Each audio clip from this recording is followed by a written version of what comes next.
I'm not happy, complained Gordon. Your firebox is out of order, said James. No wonder, after all that coal you had yesterday. Hard work brings good appetite, snapped Gordon. You wouldn't understand.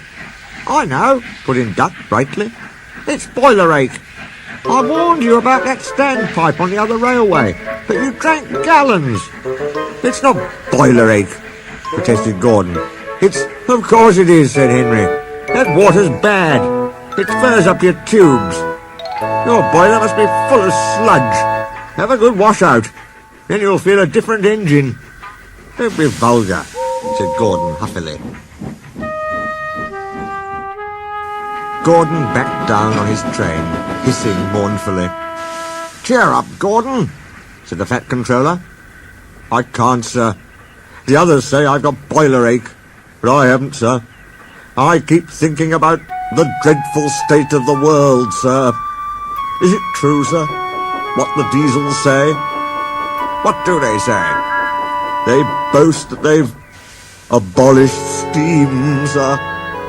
Yes, Gordon, it is true. What, sir? All my Doncaster brothers drawn the same time as me? All gone, except one. The guard's whistle blew, and Gordon puffed sadly away. Poor old Gordon, said the Fat Controller. If only we could. Yes, I'll ask his owner at once. He hurried away.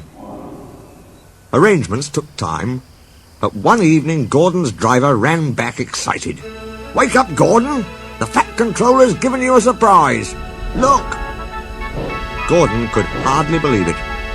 Backing towards him were two massive green tenders, and their engine shape was very like his own. It's Flying Scotsman, he gasped. The Fat Controller's brought him to see me. Oh, thank you, sir.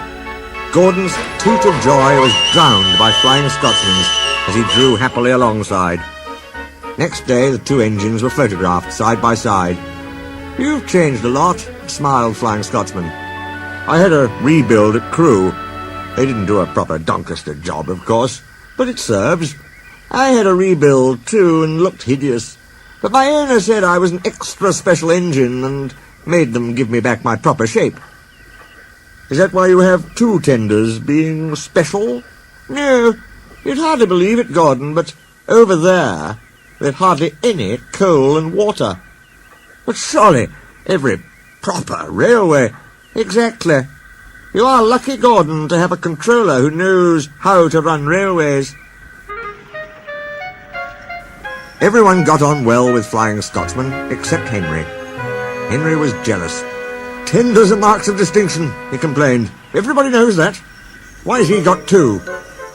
He's famous, explained Duck and Donald.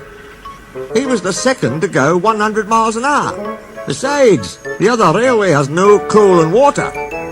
Oh, sniffed Henry. I can't believe that. I never boast, he continued, but I always work hard enough for two. I deserve another tender for that. Duck whispered something to Donald.